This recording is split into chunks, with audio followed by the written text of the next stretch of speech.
छात्राओं, आज हम अरविंद घोष के राजनीतिक दर्शन का अध्ययन करेंगे।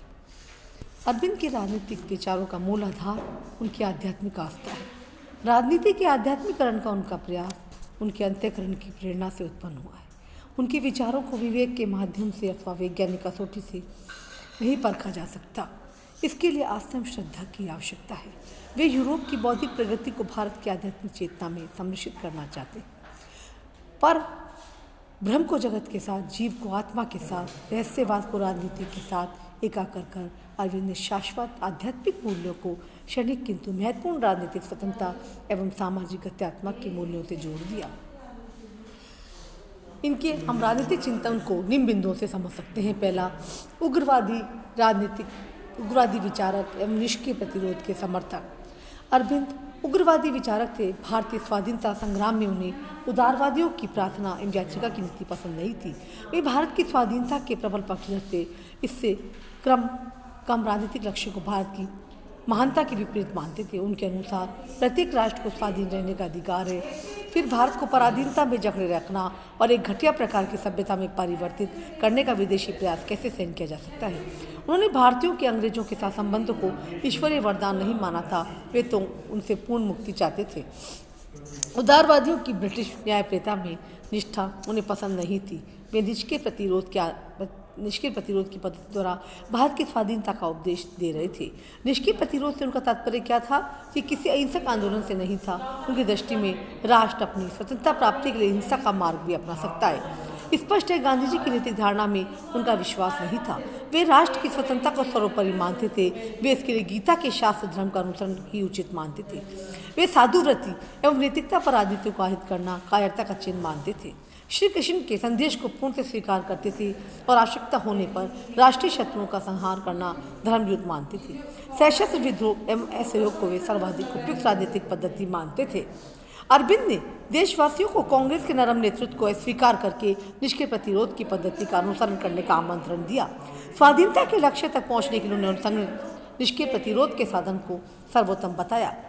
निष्क्रिय प्रतिरोध के सिद्धांत का विश्लेषण करते हुए अरविंद ने इसमें निम्नलिखित बातें सम्मिलित की। पहला, स्वदेशी का प्रसार और विदेशी माल का बहिष्कार। दूसरा, राष्ट्रीय शिक्षा का प्रसार, राष्ट्रीय शिक्षण संस्थानों की स्थापना। तीसरा, सरकारी अदालतों तथा न्यायालयों का बहिष्कार। चौथा, जनता द्वारा सरकार से कोई सहयोग नहीं करना। पांचवा, सामाजिक बहिष्कार, जिसका कि उन लोगों के प्रति दंड के रूप में प्रयोग किया जाए जो निष्क्रिय प्रतिरोध के विपरीत आचरण करते हुए सरकार का सहयोग दें। अरविंद के अनुसार ब्रिटिश आर्थिक शोषण का निराकरण तभी संभव था जबकि भारतीय ब्रिटिश माल का बहिष्कार करें और स्वदेशी को अपनाएं। उनका कहना था कि तत्कालीन पाश्चात्य शिक्षा का उद्देश्य भारतीयों के स्वाभिमान और उनकी राष्ट्रीय संस्कृति को समाप्त करना तथा ब्रिटिश प्रशासकीय मशीनरी को चलाने लायक क्लर्क तैयार करना था। अतः ऐसी शिक्षा पद्धति का बहिष्कार करके राष्ट्रीय शिक्षा का प्रसार आवश्यक था। अरविंद ने सरकारी अदालतों के बहिष्कार को इसलिए आवश्यक बताया कि वे ब्रिटिश शासन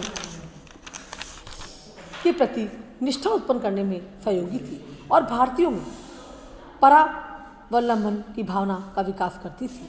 उल्लेखनीय है कि कर न चुकाना भी निष्क्रिय प्रतिरोध का एक अभिन्न अंग था, किंतु अरविंद ने इस पर जोर नहीं दिया। उनका तर्क था कि कर न दो आंदोलन के लिए आवश्यक तैयारी जनता में नहीं थी। कर न देने का अर्थ था कानून की सीधी अवज्ञा।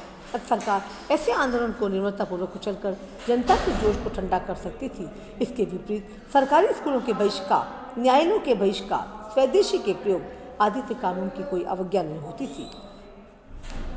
अरविंद गांधी के समान अहिंसावादी नहीं थे। अतः उन्होंने निष्क्रिय प्रतिरोध आंदोलन को हर स्थिति में अहिंसावादी बनाने की चेष्टा नहीं की। यदि सरकार हिंसा और दमन पर उतर आए तो निष्क्रिय प्रतिरोध का कर्तव्य है कि वे सरकार पर सक्रिय प्रतिरोध करे और यहाँ तक कि हिंसा का जवाब हिंसा से दे। अरविंद ने निष्क्रिय प्रतिरोध और आक्रामक प्रतिरोध के बीच अंतर किया है। उन्होंने कहा कि शासन का संगठित प्रतिरोध या तो निष्क्रिय हो सकता है या आक्रामक। दोनों के बीच मुख्य अंतर यह है कि जहाँ आक्रामक प्रतिरोध ऐसे कार्य करता है जिनसे सरकार को सकारात्मक रूप से हानि पहुंचती है, वहाँ निष्क्रिय प्रतिरोध ऐसे काम करने का त्याग करता है जिनसे देश का प्रशासन चलने में सहायता मिले।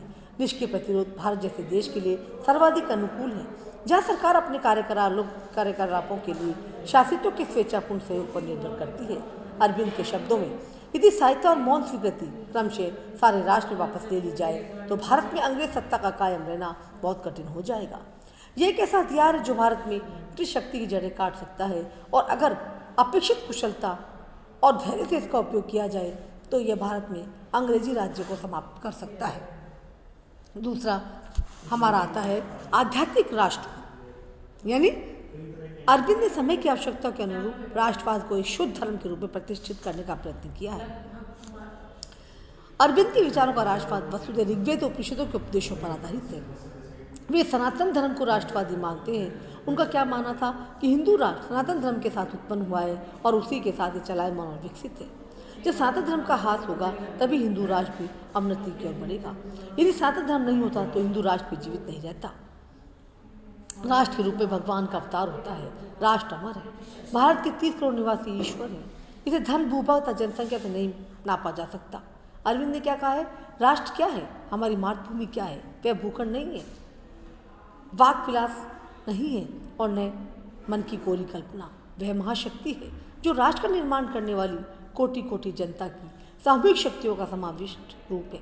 अरविंद ने राष्ट्रवाद को एक धर्म बताया जो ईश्वर के पास से आया है और जिसे लेकर हमें जीवित रहना है।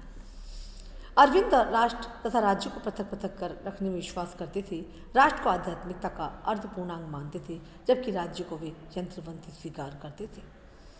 अरविंद ने दास्ता की बेड़ों में जकड़ी तिरस्कृत भारत माँ को स्वाधीन करने की मांग की। उन्होंने कहा, माँ को बेड़ों से मुक्त करने के लिए हर संभव उपाय करना बेटों का कर्तव्य है।